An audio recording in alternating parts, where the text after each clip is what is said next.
বেশি দিন হলে মনে হয় বেশ আছি ভুল যায় চলে। ম্যাথর বিস্তার ভার যতদিন বহে, বহিতে বহিতে তার আর ঘৃণা নাহি রহে। ভজ ভজ মূল মতে ভজ শ্রীকৃষ্ণ চরণ, কেহ না রক্ষিবে কাছে আসিলে মরণ। তো এই জগতে এই দুঃখ কষ্ট জ্বালা যন্ত্রণা ভোগ করতে করতে করতে এমন পর্যায়ে এসে গেছে ওইগুলো আর কোনো মনেই হয় না যে আমি দুঃখে আছি, জ্বালা যন্ত্রণা কষ্ট ভোগ করছি, এটা আর দুঃখটাকে দুঃখ মনে হয় না। যেমন ম্যাথর বিস্তার ভার যতদিন বয়, মাথার উপরে পায়খানা আছে, আগেকার দিনে এরকম পায়খানা মাথায় করে নিয়ে অন্য জায়গায় নিয়ে গিয়ে ঢেলে দিত। তো ম্যাথর বিস্তার ভার যতদিন বহে, বহিতে বহিতে তার আর ঘৃণা গন্ধ আর কিছুই লাগে না। তা আমাদের এরকম এই দুঃখ কষ্ট জ্বালা যন্ত্রণা পেয়ে পেয়ে পেয়ে শুয়ে গিয়েছে।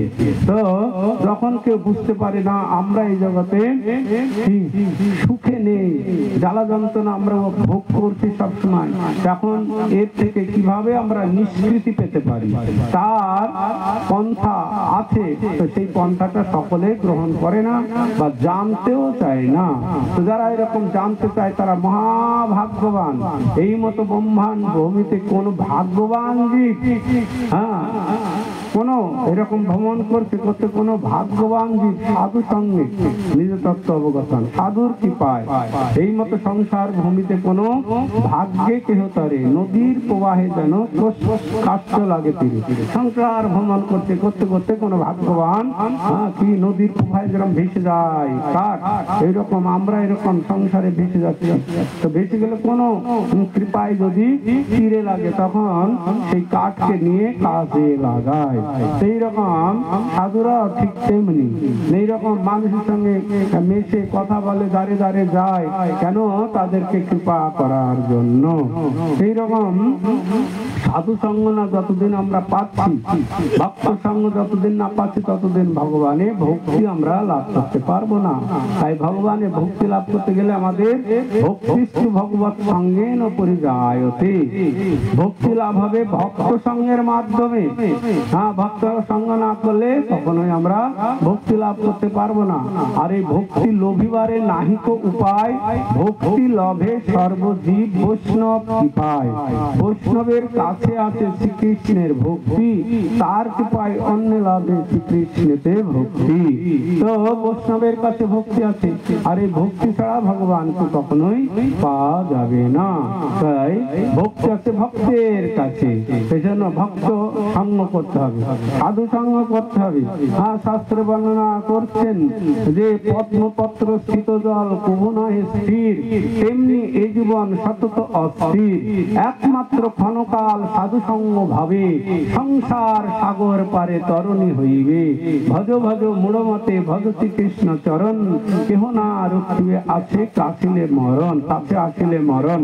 তো এইরকম পদ্মপত্র স্থিত জল কবু নহে স্থির, পদ্মপাতার জল যেমন স্থির নয়, কোন সময় পড়ে যাবে। আমাদের এই জীবনটাও কোন সময় যে জীবন টলমল করছে, জীবন টলমল। তো কমল দল দল জীবন টলমল, ভজ হো হরিপদ নীতি রে। আমরা কোন সময় জগৎ থেকে চলে যাব তার কোনো ঠিক নাই। সেই রকম সাধু সঙ্গ করতে হবে। সাধুদের কাছে গেলে আমাদের মঙ্গল হবেই হবে। কেন? সাধুরা কিছু না কিছু কৃপা মানুষকে করে, মানুষকে কিছু না কিছু কৃপা করে। সেই রকম এক সময় একটা সাধু কি না ধরেন বিভিন্ন জায়গায় যায়, কোনোদিন এক সপ্তাহ এক জায়গায় থাকে, কোনোদিন 5 দিন 10 দিন এরকম থাকে। এইরকম এক জায়গায় ঘুরতে ঘুরতে ঘুরতে একটা গ্রামে গিয়েছে। গিয়ে তো সেই গ্রামের শেষ মাথায় দেখছেন একটা বড় বট গাছ, খুব সুন্দর বট গাছ। সেই বট গাছটা দেখে খুব ভালো লাগছে, খুব ঠান্ডা হাওয়া হচ্ছে। মনে করছে এইখানে 2-4 দিন থাকি, একটু হরিভজন করি, সাধু সন্ত রাখছি। যেখানে জায়গা পাওয়া যাবে সেখানেই ডেরা পেতে নিবে।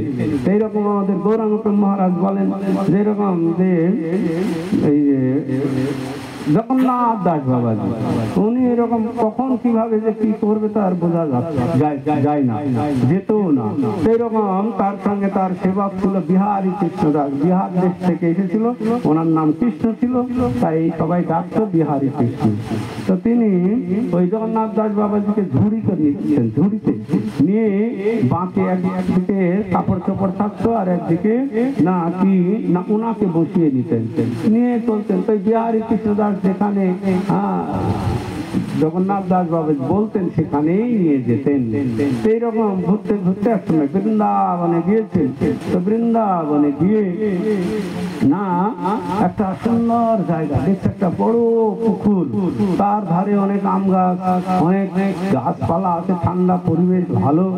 তখন সেখানে জগন্নাথ দাস ভাই এখানে নামারে, এখানে 2-4 দিন বৃন্দাবন, এখানে কিছুদিন ভজন করি, এখানে নামারে।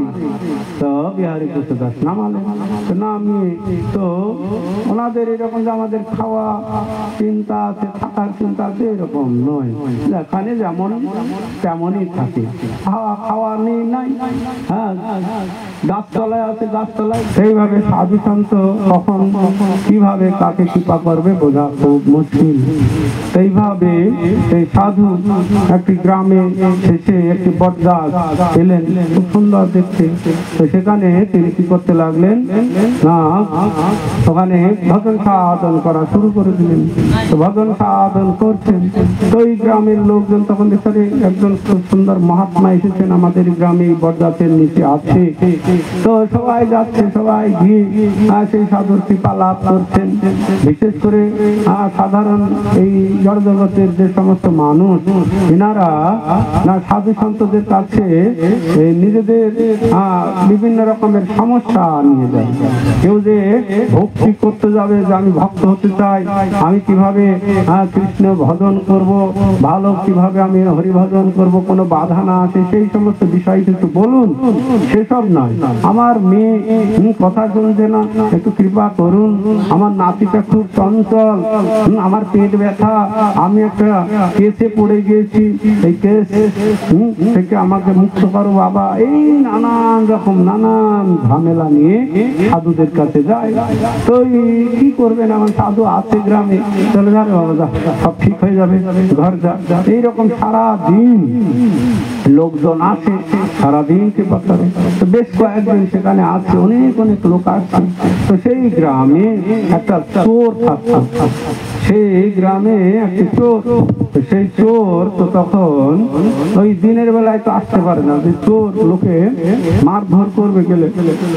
তো যখন ওই সন্ধ্যা ঘনিয়েছে, তো সাধু সারাদিন ওই লোকের সঙ্গে কথা বলেন, সকলের সমস্যার সমাধান করেন, আর ওই সন্ধ্যা হলে আর কার সঙ্গে কথা বলেন। তখন নিজে হরে কৃষ্ণ কৃষ্ণ কৃষ্ণ হরে হরে, হরে রাম রাম রাম হরে হরে, হরিনাম করেন। তো তখন এইভাবে সেই চোরটা সন্ধ্যা বেলায় সে সব চলে গেল, এসে প্রণাম করেছে, বাবা বাবা আমাকে বাঁচাও বাবা। তো শেষে আর কি যখন একদম চরম পর্যায়ে চলে যায়, তখন বাঁচাও সাধু বাবা, তখন বাঁচাও সাধু বাবা, আমাকে বাঁচাও। কি রে, তোর কি হয়েছে? তখন আর বাবা বলেন না, তুই কোথায় থাকি? বলছে এই তো গ্রামের ওই শেষের দিকে থাকি। তো কি জন্য এসছি? বলছে বাবা আমি যার জন্য এসছি আমাকে দিতেই হবে আপনাকে। কি রে? হ্যাঁ। বলছে তুই কোথায় থাকিস? বলছে আমি এই গ্রামের এই পাখিতে থাকি।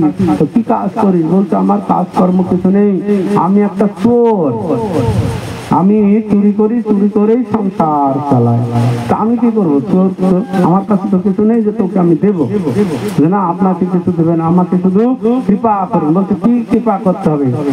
বলুন আপনি কৃপা করবেন কিনা? আপনি তো সবাইকে কৃপা করছেন, আর সবাই সেই কৃপা লাভ করে তারা ধন্য হচ্ছে, আমাকেও কৃপা করুন। হ্যাঁ। তখন বলছে আমি যখন গৃহস্থ মানুষ, এতদিন ধরা পড়েছি, মার খেয়েছি, শক্তি সামর্থ্য ছিল, কোনো কিছু হয়নি, এখন বয়স হয়ে গিয়েছে, তো এখন যদি চুরি করতে গিয়ে ধরা পড়ি, মারা গেলে আমার বাড়িতে স্ত্রী ছেলে মেয়ে সব আছে, তারা তো না খেয়ে মরবে, আমিও মরে যাবো মার খেয়ে। তো কি করতে হবে বল সেটা?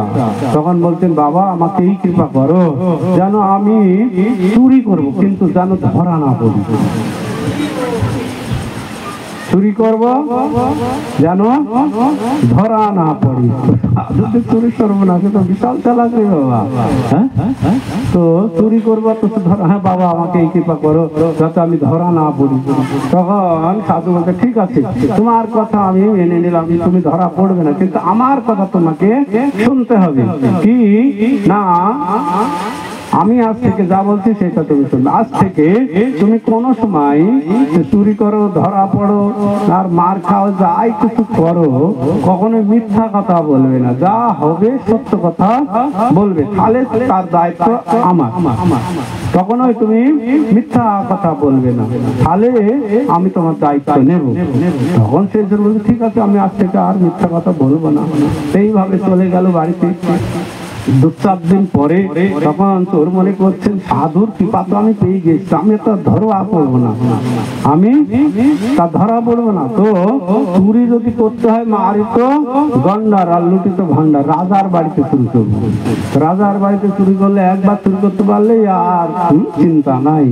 তখন সে রাত্রে এক সময় কি না চোর বেরিয়ে পড়লেন, বেরিয়ে একদম রাজার ঘরের কাছে পাচ্ছির চোখকে চলে গেছে। টাকা চোর একদম রাজা রানী ঘুমিয়ে আছে, তার পাশে ঘোরাফেরা করছে। আর রাজা কি করেন, মাঝে মাঝে ছদ্মবেশ ধারণ করে তিনি রাজ্যে বেরোয়, কি অবস্থা কেমন আছে প্রজারা সব খোঁজ খবর নেয় রাজা। তো সেই দিন রাজা সাধারণ একটা বেশ ধারণ করে সাধারণ লোকের মতো তিনি রাজ্যে বেরোবে, একদম রানী শুয়ে আছে, রানী জানে না। এইবার বেরিয়ে পড়েছে, বেরিয়ে যখন ঘর থেকে বেরিয়েছে তো গলি আছে না, বারান্দা বড় রাজবাড়ি, দেখছে ওইখানে একটা লোক। রাজা দেখছে পেছনে ব্যাগ দেয়ারে দিচ্ছে, তখন বলতে না চুপচাপ কাছে গিয়ে তখন আর কি মিথ্যা কথা তো বলতে নিষেধ করতে, বলছে আমি চোর। চোর তুই এখানে কি করছিস? বলছেন আমি চুরি করতে এসেছি। রাজা বলছে কোথায় চুরি করবো? রাজার বাড়িতে, রাজার ঘরে আমি চুরি করবো। রাজার ঘরে চুরি করবি? হ্যাঁ। তখন সে চোর বলছে আপনি কে? তখন রাজা বলছে আমিও তো একটা চোর। উনি তখন মানে ঘরে প্রাণ ফিরে আসে, চোর তো আর কোনো সে তো আমরা ধরে দিবে না। তখন দুইজন আপনি কি করতে বলতে, আমিও তো চুরি করতে এসেছি। তখন রাজা বলতে আমি গণৎকার ভালো, কোথায় কি আছে আমি সব বলে দিতে পারি। আরো চোর বলতে আমি সেটা আনতে কিভাবে হয় আমি জানি, আমি এমন মন্ত্র জানি, এমন ঘুম পাড়ানি মন্ত্র দিয়ে দেবো, হ্যাঁ সেখানে সবাই ঘুমিয়ে যাবে, তার মধ্যে থেকে আমি নিয়ে চলে আসবো, তো জানতেই পারবে না। ভালোই হলো, তাহলে আমি গণনা করে দেখি হ্যাঁ এই রাজার ঘরে কোথায় কি আছে। তখন সে রাজা তো জানে কোথায় কি আছে, রাজা একদম গণনা করলেন করে বলছে এই রাজার ঘরে ঢোক, ঘরে রানী ঘুমিয়ে আছে, আর ওই আলমারির ভিতরে 7টা মোহর আছে, এই 7টা মোহর যদি নিয়ে নিতে পারি তাহলে আর আমাদের কোনো চিন্তা নাই।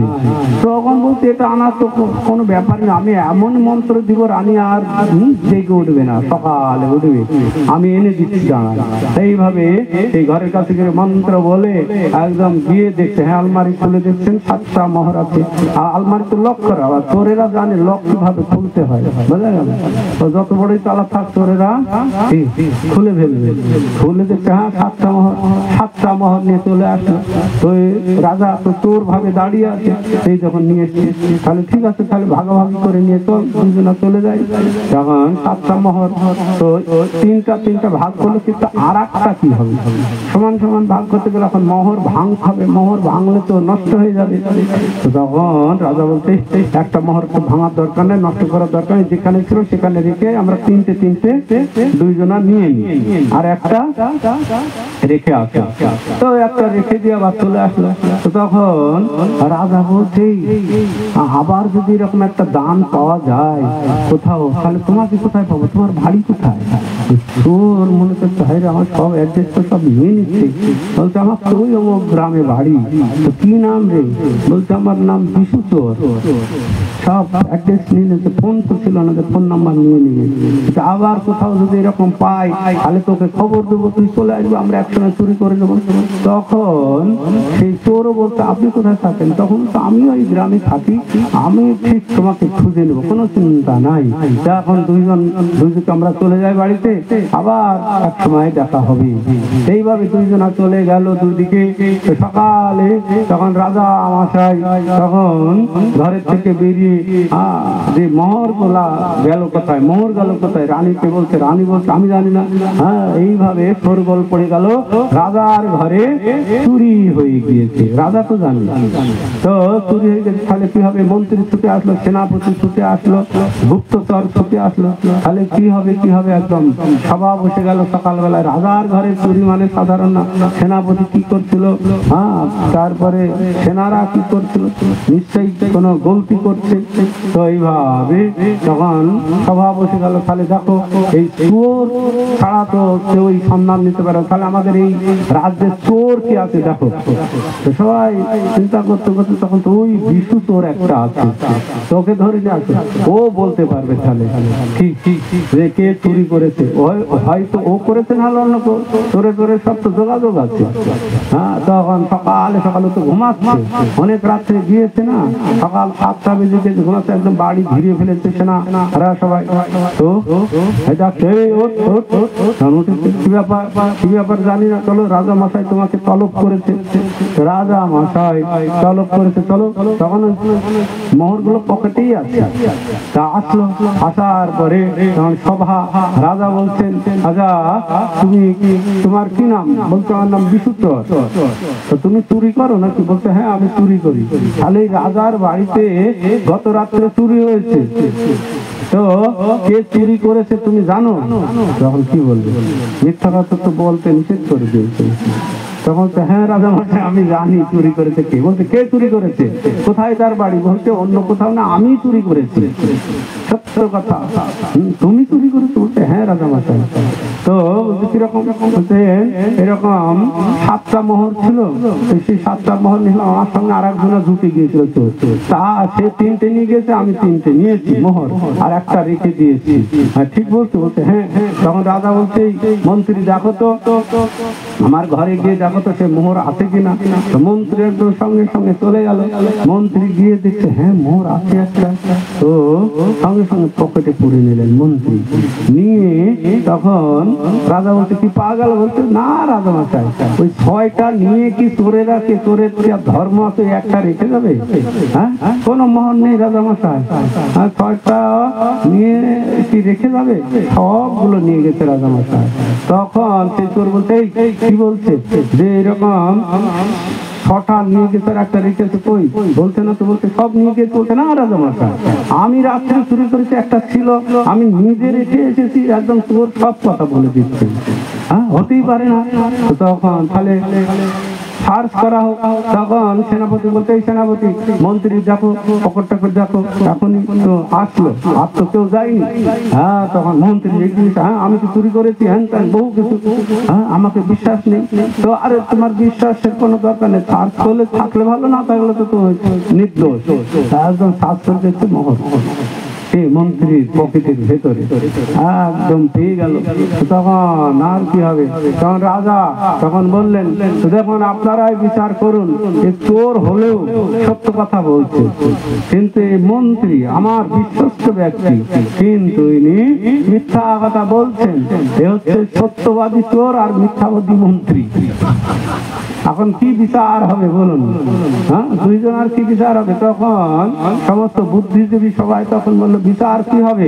এই মিথ্যাবাদী মন্ত্রীকে শুলে চড়াতে হবে, আর এই সত্যবাদী চোরকে মন্ত্রী বানাতে হবে। এই যেহেতু মিথ্যা কথা কোনো সময় প্রাণেরও ভয় নাই, সব সময় কি সত্য কথাই বলছে, মিথ্যা কথা বলে এড়িয়ে যেতে পারতো, কিন্তু ইনি কখনোই মিথ্যা কথা বলেনি।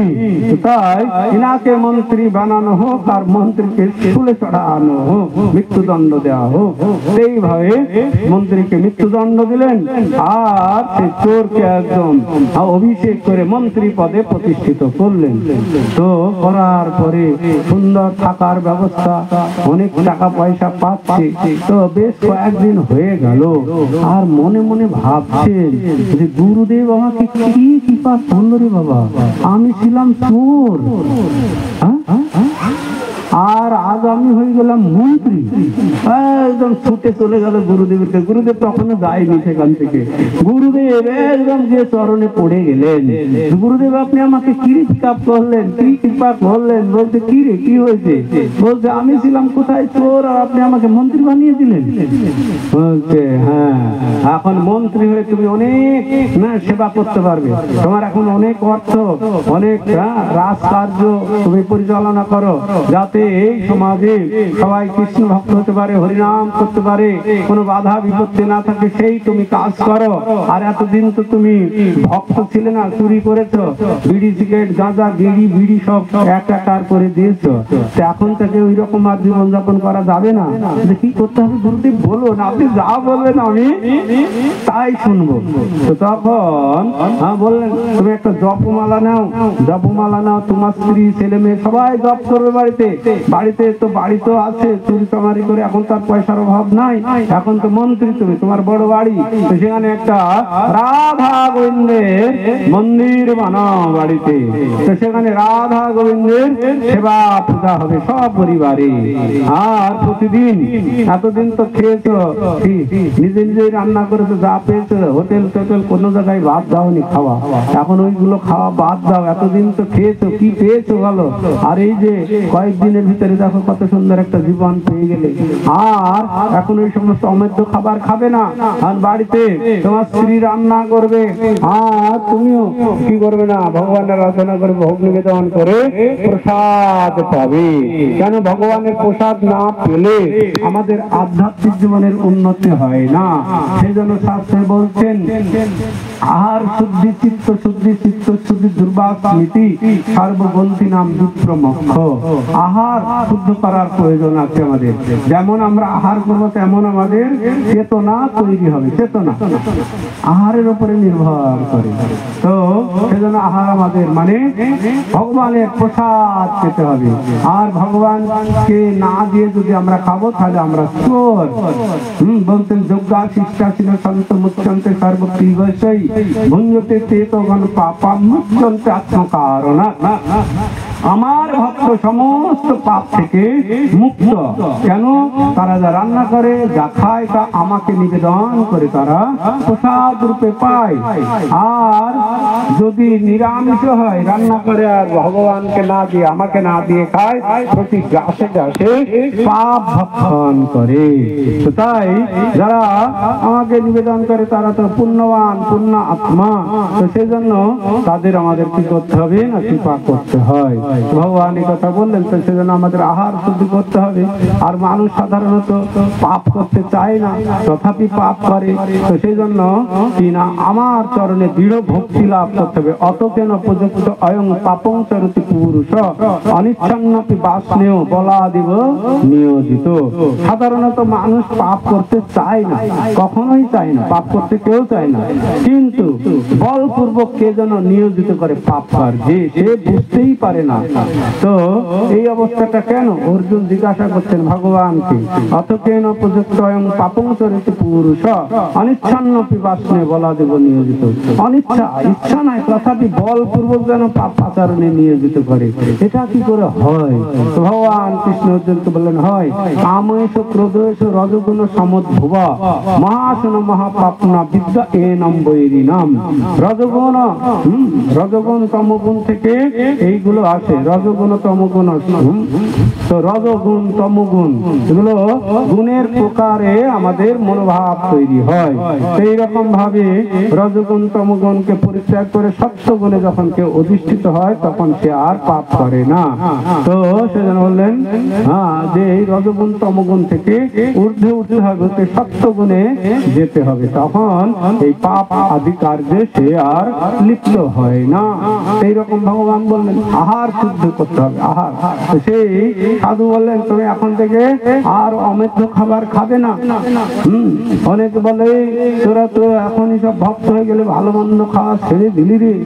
ভালো মন্দ খাওয়া মানে বাইরের মানুষ ভালোও খায় আর মন জানে, ওরা জানে ভালো কোনটা আর মন্দ কোনটা, ভালো কোনটা আর মন্দ কোনটা জানে ওরা। মন্দ কোনটা ওরা জানে, মন্দ মানে হাড় হলদি গিরি এগুলো সব মন্দ জিনিস ওরাও জানে। আর ভালো মানে ভগবানের প্রসাদ। ভক্তরা কখনো মন্দ খায় না, ভক্তরা সব সময় ভালোই খায়। ভগবানের প্রসাদ ছাড়া তারা কিছুই গ্রহণ করবেন না। তাই ভক্তরা সবসময় ভগবানের প্রসাদ পায়। প্রসাদ পেলে আমাদের কি না হৃদয় মন সব কিছু শুদ্ধ হয়। বললেন তুমি এখন থেকে আর শুদ্ধ করো, ভগবানের প্রসাদ পাবে আর সকাল সন্ধ্যা ভগবানের আরতি করবে।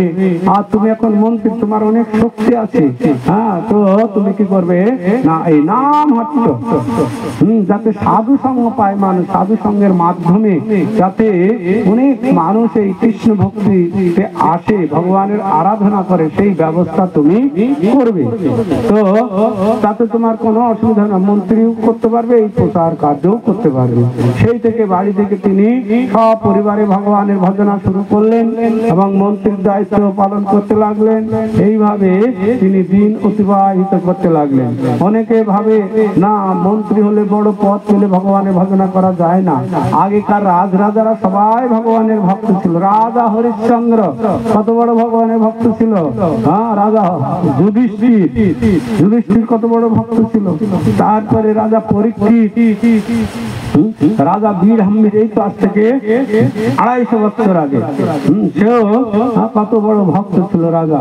হ্যাঁ, রাজা কৃষ্ণচন্দ্র, কৃষ্ণনগরের বাড়ি, সেও বড় ভক্ত ছিল। এখন এই যে আমরা গৌড় মন্ডল বা নবদ্বীপ মন্ডল পরিক্রমা করলে দেখতে পাবেন রাজা কৃষ্ণচন্দ্র কত মন্দির, সব হ্যাঁ, যে নৃসিংহপল্লীতে যে মন্দির আছে রাজা কৃষ্ণচন্দ্র বানিয়ে দিয়েছে, হরিহর ক্ষেত্র, সেখানে ওই রাজা কৃষ্ণচন্দ্র মন্দির বানিয়ে দিয়েছে। সে ছিল ভক্ত, রাজা ছিল। তো মন্ত্রীর তো কোনো কথাই না, রাজা মন্ত্রী সবাই ভক্ত হতে পারি।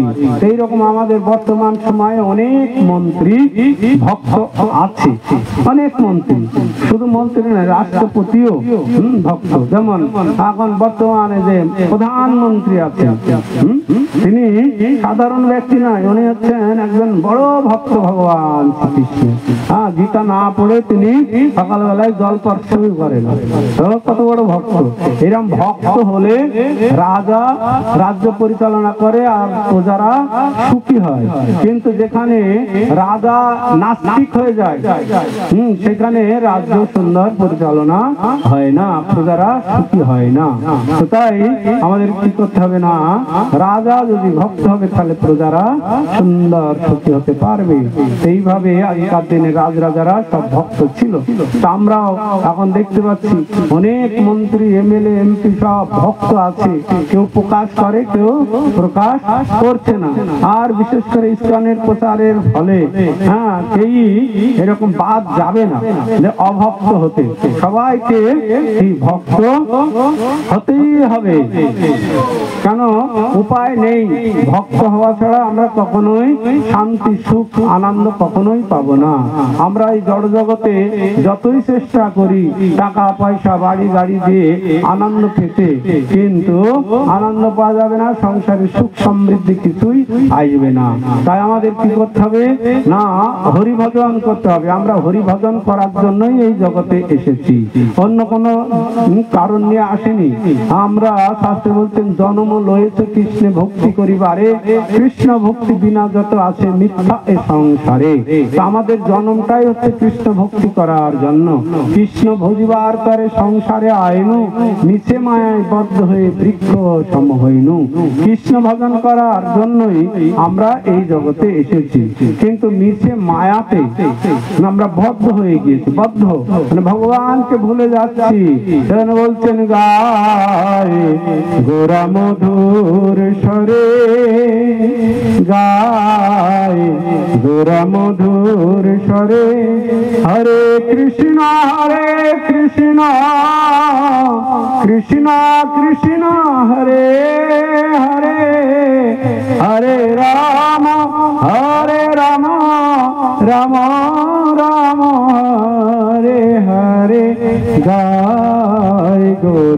মধুর স্বরে গায় গোরা মধুর স্বরে।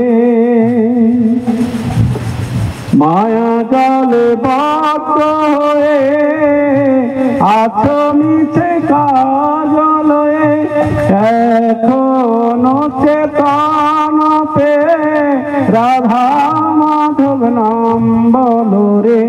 গায় গোরা মধুর স্বরে গায় গোরা মধুর স্বরে।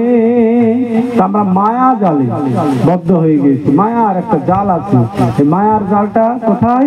সকলের কাছে আছে মায়ার জালটা। মায়ার জাল এমন ভাবে এখন বর্তমানে সবাইকে ধরেছে, এড়ানোর কারো উপায় নাই। মায়ার জাল, মায়ার জাল মানে নেট। নেট মানে কি ইংরেজি? ইংরেজি নাম হচ্ছে নেট। জালের ইংরেজি নাম কি? নেট। আর বাংলায় হচ্ছে জাল। জালের ইংরেজি অর্থ নেট। এখন ওই ইন্টারনেট, ইন্টার মানে ভেতরে, বাইরে আর নাই, সব বাইরে ভেতরে সব জায়গায় মায়ার জাল এমন ভাবে ধরেছে, এর থেকে আর বেরিয়ে আসা বড় কঠিন ব্যাপার। কঠিন ব্যাপার কি? সকলে এমন ভাবে মায়া ছাড়ানোর জন্য মানুষ চেষ্টা করছে। আর এই ইন্টারনেট মানে এক মুহূর্ত তাকে ছেড়ে থাকার কারো উপায় নেই।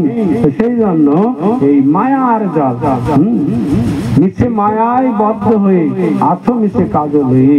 আমরা মিছে মায়াতে বদ্ধ হয়ে গেলাম, আছো মিছে কাজলে। আমরা মিছা কাজ নিয়ে জীবন অতিবাহিত করছি। তা আমাদের এই মায়ার জাল থেকে মুক্ত হতে হবে। আর এই মায়া জাল থেকে মুক্ত হতে গেলে সাধু সঙ্গ করতে হবে, সাধুর কথা শুনতে হবে, তাহলে আমরা মায়ার জাল থেকে মুক্ত হতে পারবো। যত সময় না আমরা মায়া থেকে মুক্ত হচ্ছে তত সময় ভগবানের কৃপা আমরা লাভ করতে পারবো না। আমরা আবার বুঝতে পারি না মায়া কি, মায়াটা যে কি। এটা প্রভুপাদ অনেক জায়গায় বলছে, মায়া মানে যা নয়। মায়া মানে যা নয়, ছিল প্রভুপাদ বলতেন। সেটা নিয়েই আমরা মোহিত হয়ে আছি। মায়ায় বিমোহিত মন ভুলেও ভাবনা কখন, শ্রীকৃষ্ণ ভজন তরে আমারে জনম গ্রহণ। মায়ায় বিমোহিত হয়ে পড়েছি আমরা, মায়ায় বিমোহিত মন ভুলেও ভাবনা কখন, শ্রীকৃষ্ণ ভজন তরে আমারে জনম গ্রহণ। আমার এই জীবনটা ভগবান শ্রীকৃষ্ণের ভজনা করার জন্যই হয়েছে। এখন বিশেষ করে আমরা বড় ভাগ্যবান। কেন আমাদের ভারতবর্ষে জন্ম হয়েছে, বিশেষ করে বাংলায় জন্মগ্রহণ হয়েছে আমাদের। গৌর দেশের মানুষ আমরা কত বড় ভাগ্যবান। আজকে সারা পৃথিবীর মানুষ চিন্তা করছে, আজ যদি আমাদের বাংলায় জন্ম হতো, নদিয়ায় জন্ম হতো, তাহলে আমরা কত সুন্দর হরিভজন করে গৌর হরির কৃপা লাভ করতাম। আমরা কত বড় ভাগ্যবান। আজকে গৌর হরির দেশে আমাদের জন্ম হয়েছে। আমাদের উচিত মহাপুরুষ শিক্ষা আদর্শকে গ্রহণ করা। গৌরের যেই মত সেই মত সার, আর যার যত মত আছে সকলই অসার। মহাপ্রভু যে পথ, যে শিক্ষা দিয়েছে সেটাকে আমাদের গ্রহণ করতে হবে, তাহলেই আমাদের এই জীবন সার্থক হবে। তো সার্থক মনুষ্য জন্ম যদি কৃষ্ণ ভজে, কৃষ্ণ না ভজিলে সে দুঃখ সাগরে মজে। আমাদের এই মনুষ্য জীবন সার্থক টাকা পয়সা বাড়ি গাড়ি এগুলোতে হবে না। এই সার্থক মনুষ্য জন্ম যদি কৃষ্ণ ভজনা করবে তাহলে জন্ম সার্থক হবে। আমাদের কি করতে হবে না, কৃষ্ণ ভজন করতে হবে। আপনারা সবাই গৃহস্থ, এই গৃহস্থ মানে গৃহে থেকে কিভাবে ভগবানের ভজনা করতে হবে সেটা আজকে সারা পৃথিবীতে এই নামহট্ট শিক্ষা দিচ্ছে। কিভাবে গৃহস্থরা গৃহে থেকে ভগবানের আরাধনা করবে এবং আরাধনা করে ভগবানের কৃপা লাভ করে তারা ভগবানের কাছে ফিরে যাবে। সবাই তো আর সন্ন্যাসী ব্রহ্মচারী হবে না। তো যারা গৃহস্থ তারা গৃহে থেকেই ভগবানের আরাধনা করবে, সেই শিক্ষা নাম হচ্ছে দিচ্ছি। তাই আসুন, প্রতিটি গৃহস্থের কর্তব্য হচ্ছে গৃহে কৃষ্ণ ভক্তি অনুশীলন করা। একসময় চৈতন্য মহাপ্রভুর কাছে কুলিন গ্রাম থেকে কিছু ভক্ত গিয়েছিলেন। মহাপ্রভুর কাছে গিয়ে জিজ্ঞাসা করলেন যে আমরা তো গৃহস্থ, আমাদের কি আচার আচরণ করব, কি ভজন সাধন করব। একদিন সত্যরাজ রামানন্দ খান প্রভুর চরণে দণ্ডবত করি কিছু করে নিবেদন, গৃহস্থ বিষয় মোরা কি মোর সাধনে, শ্রী মুখে করুন আজ্ঞা নিবেদি চরণে। প্রভু কয়ে গৃহে কৃষ্ণ সেবা বৈষ্ণব সেবন, নিরন্তর কর কৃষ্ণ নাম সংকীর্তন। সত্যরাজ কহে বৈষ্ণব চিনিব কেমনে, কে বৈষ্ণব কহ তার কহ সামান্য লক্ষণে। একদিন সত্যরাজ রামানন্দ মহাপ্রভুর কাছে গিয়ে বললেন আমরা গৃহস্থ বিষয় কি মোর সাধনে, শ্রীমুখে করুন আজ্ঞা নিবেদি চরণে। তা আপনার শ্রীমুখে আমরা শুনতে চাই। তো মহাপ্রভু বললেন গৃহে কৃষ্ণ সেবা, প্রতিটি গৃহে গৃহস্থের বাড়িতে কৃষ্ণ সেবা হবে, প্রতিটি গৃহে। শঙ্খ বাজবে সকালবেলায়, ঘন্টা বাজবে, হরিনাম হবে, মঙ্গল আরতি হবে, সন্ধ্যা বেলায় কি হবে, মহাপ্রভু বলে গেছে সন্ধ্যা হইলে আপনার দ্বারে সবে নলি, কীর্তন করহ সবে দিয়া করতালি। করতালি দিয়ে আমরা সন্ধ্যা বেলায় কীর্তন করতে পারি, এটাতে কোনো কঠিন নয়। সেইভাবে আমরা বাড়িতে ভগবানের আরাধনা করতে পারি, এটা কোনো কঠিন কর্ম নয়। যেহেতু আমরা হিন্দু, আমরা সনাতন ধর্মের মানুষ, আমাদের ধর্ম আমাদের গ্রহণ করতে হবে, পালন করতে হবে, তাহলে আমরা হিন্দু, না হলে আমরা কিসের হিন্দু হলাম। তাই চৈতন্য মহাপ্রভু আজকে সারা পৃথিবীব্যাপী যে প্রচার করে গেছেন, এমন কোন দেশ নাই, এমন কোন মানুষ নেই যে তারা হরিনাম করছে না। কিন্তু আমরা বড় ভাগ্যবান হয়ে দুর্ভাগা হয়ে গেলাম। কেন? বাংলার মানুষ আজকে বাংলায় জন্মগ্রহণ করে মহাপ্রভুর শিক্ষাটাকে আমরা এড়িয়ে চলছি। এটা কিন্তু বুদ্ধিমানের কাজ নয়। মহাপ্রভু আমাদের সকলকে দায়িত্ব দিলেন, একলা মালাকার আমি কাহা কাহা যাব, একলা কত ফল পাড়িয়া বিলাবো, একলা উঠাইয়া দিতে হয় পরিশ্রম, কেহ পায় কেহ না পায় মনে রহে ভ্রম। অতএব আমি আজ্ঞা দিলু সবাকারে, যারে তারে প্রেম ফল দাও সবাকারে। ভারত ভূমিতে মনুষ্য জন্ম হইল যার, জন্ম সার্থক করি কর পর উপকার। যারে দেখো তারে কহ কৃষ্ণ উপদেশ, আমার আজ্ঞায় গুরু হয়ে তারও এই দেশ। মহাপ্রভু সারা ভারতবর্ষে কি করলেন না, প্রেম ফল বিতরণ করেছেন। কেউ প্রেম ফল, কেউ অনেক ফল ধরেছে গাছে, কেউ পাচ্ছে কেউ পাচ্ছে না, একা পেড়ে দিতে পরিশ্রম হচ্ছে। তাই মহাপ্রভু বললেন একলা আমি কত ফল পাড়িয়া বিলাবো, একলা বা কত ফল পাড়িয়া বিলাবো। হয় পরিশ্রম, কেহ পায় কেহ না পায় মনে রহে ভ্রম। অতএব আমি আজ্ঞা দিলু সবাকারে, সকলকে আজ্ঞা দিলেন, যারে তারে প্রেম ফল দাও সবাকারে। সকলকেই আজ্ঞা দিলেন, সবাই তোমরা হরিনাম প্রচার করো। হরিনাম প্রচার করতে কোনো অসুবিধা নাই। যারে দেখো তারে কহ কৃষ্ণ উপদেশ। কৃষ্ণের উপদেশ গীতার ভিতরে আছে। কৃষ্ণের উপদেশ কোথায়? গীতাতে ভগবান শ্রীকৃষ্ণ উপদেশ দিয়েছেন অর্জুনকে। যারে দেখো তারে কহ কৃষ্ণ উপদেশ, আমার আজ্ঞায় গুরু হয়ে তারও এই দেশ। মহাপ্রভু বললেন আমার আজ্ঞায় তুমি গুরু হও, গুরু হয়ে কৃষ্ণ কথা বলো। তা আমরা প্রতিটি মানুষের কাছে যেতে পারি, গিয়ে তাদেরকে কৃষ্ণ কথা শোনাতে পারি। কৃষ্ণ কথা শোনালে নিজেরও মঙ্গল, আর যে শুনবে তারও মঙ্গল। কেন? ভগবান শ্রীকৃষ্ণের কথা হচ্ছে অমৃত।